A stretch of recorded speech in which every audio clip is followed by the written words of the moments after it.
Estamos de volta agora com o Papo Antagonista na TV BMC para falar da pauta internacional. E para isso nós temos um convidado muito especial que volta e meia participa desse programa para falar dos conflitos no Oriente Médio. É o André Laiche, o diretor executivo da Stand With Us Brasil, essa instituição educacional sobre os temas israelenses. André, seja bem-vindo mais uma vez ao Papo Antagonista. Obrigado por me receberem.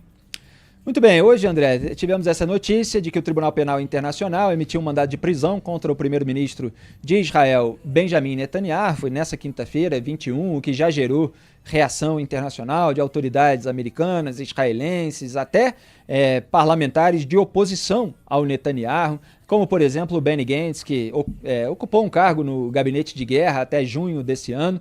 Apesar das divergências políticas internas, os opositores consideram absurda essa decisão.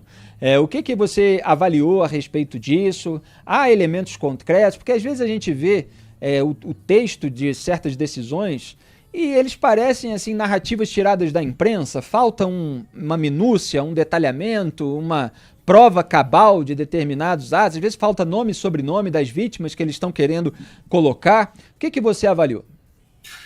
Olha, Felipe e Duda, eu primeiro avalio o seguinte, a forma como o Tribunal Penal Internacional conduziu a sua investigação, a sua vontade, parece que até ideológica, de tentar fazer um paralelo entre lideranças israelenses, que é um país democrático, que comparece com as entidades internacionais, coopera de forma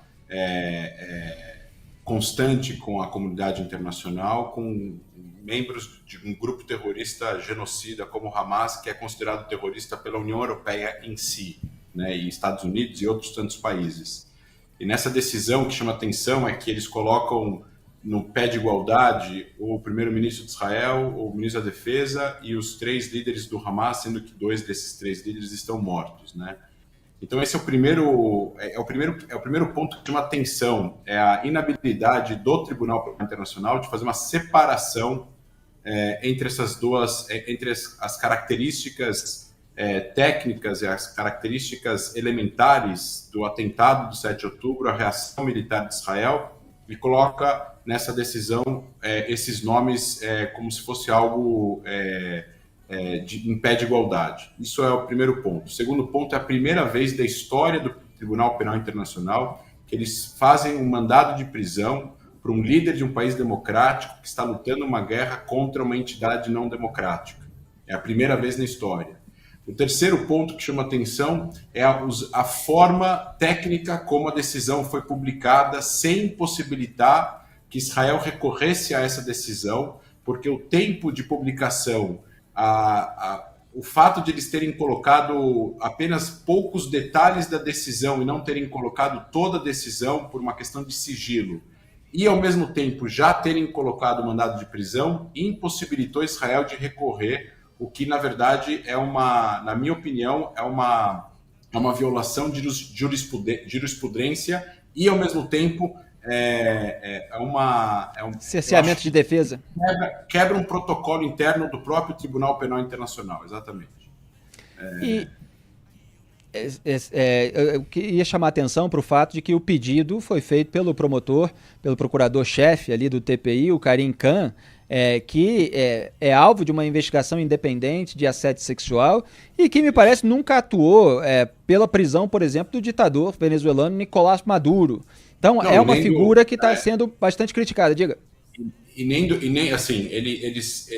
do Bashar el-Assad, que está há 14 anos em guerra civil e já matou 700 mil pessoas na Síria, e nem de lideranças do Estado Islâmico, que assassinou centenas de milhares de pessoas, e nem de outros ditadores no Oriente Médio. Então, assim, é óbvio que o Tribunal Penal Internacional tem que investigar pessoas que estão envolvidas em guerras e ninguém está isento de ser investigado e Israel não está isento de ser investigado.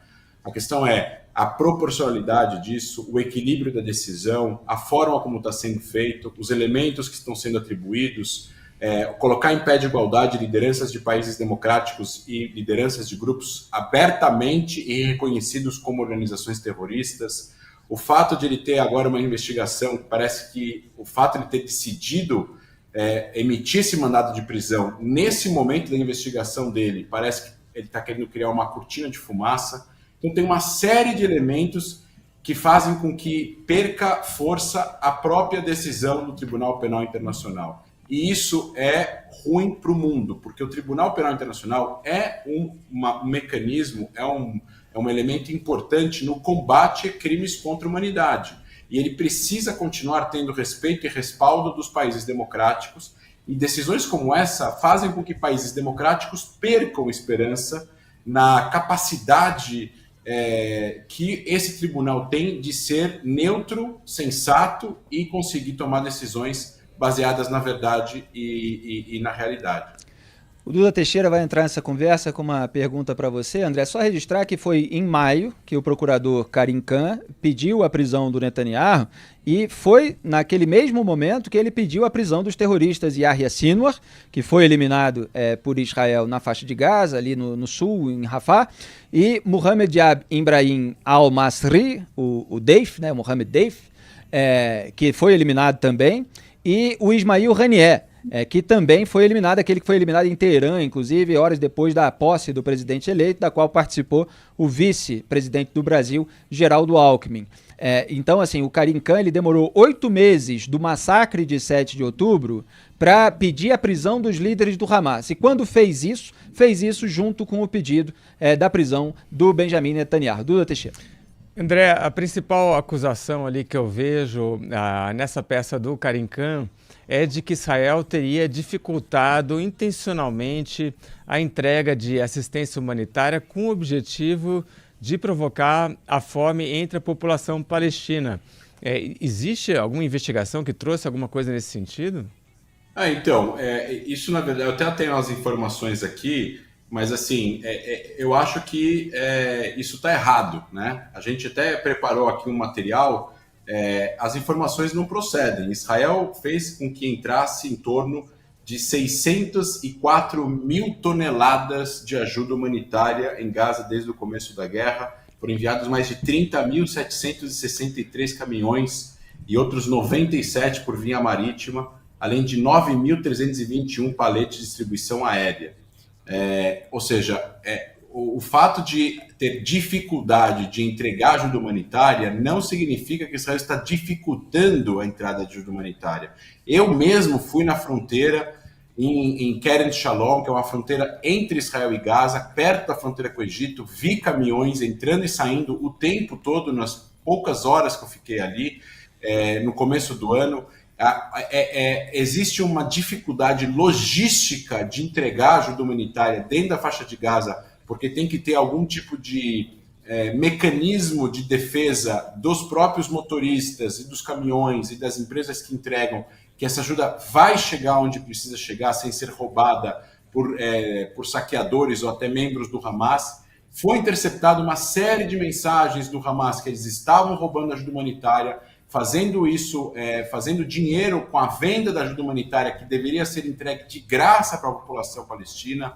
Tem vários relatos de palestinos dizendo que estão gastando fortunas para comprar água e farinha de membros do Hamas, que estão usando dinheiro para recrutar novos terroristas e assim continuar a guerra contra o exército de Israel na faixa de Gaza. Então é óbvio que a ajuda humanitária ela tem uma dificuldade de chegar no local e sim responsabilidade de Israel tentar encontrar uma solução para isso, porque a guerra é entre Israel e o Hamas tem zero comprometimento com o direito internacional e com a vida dos palestinos em Gaza. Também foram interceptadas mensagens de lideranças do Hamas em Gaza, dizendo que o sangue derramado em Gaza é um sacrifício necessário, fecha aspas. Isso foi interceptado também pela inteligência de Israel. Então é óbvio que isso acaba ajudando a narrativa do Hamas e prejudicando a imagem pública de Israel. Agora, dizer aí que Israel fez de propósito, dificultou a entrada de ajuda humanitária na faixa de Gaza, isso não é verdade. Israel, inclusive, teve protestos de israelenses, de direita e de extrema-direita, que tentavam impedir a entrada de ajuda humanitária e que eles foram retirados pela polícia de Israel e pelo exército de Israel para que os caminhões pudessem entrar na faixa de Gaza.